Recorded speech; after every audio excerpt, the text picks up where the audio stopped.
আসসালামু আলাইকুম। আপনাদের জন্য একটি আকর্ষণীয় পিঠার ভিডিও নিয়ে আসলাম, যেটা আমাদের এলাকায় পাক্কন পিঠা বা সারা বাংলাদেশে নকশি পিঠা বলে পরিচিত। সেই পিঠাটা কীভাবে তৈরি করতে হয় সেটা নিয়ে আজকে প্রথমেই নিতে হবে চাউলের গুঁড়া।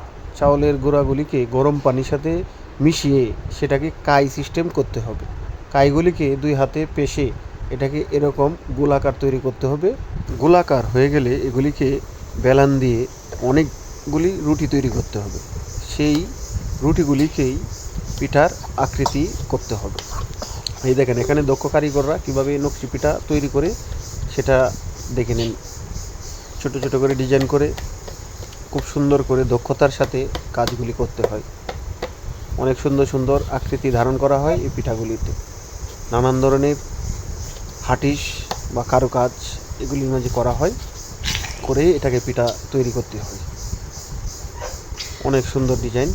তবে এই পিঠাগুলির পাশাপাশি কিছু করি পিঠা ওরা বানিয়ে নিচ্ছে চিরুনির মাধ্যমে। দেখেন কত সুন্দর করে করি পিঠাগুলি বানানো হয়েছে। তো ফাইনালি সেই পিঠাগুলি হয়ে যাওয়ার পরে গরম তেলের মাধ্যমে এইগুলিকে ভাজতে হয়। সেই বাজারগুলি পিঠার কালারগুলি যখন বাদামি কালার আকৃতি ধারণ করবে তখন এগুলিকে নামিয়ে নেবেন। এই হলো আমাদের নকশি পিঠা বা আমাদের এলাকায় পাক্কন পিঠা বলে। এটাই হলো সেই পিঠা। ধন্যবাদ সবাইকে।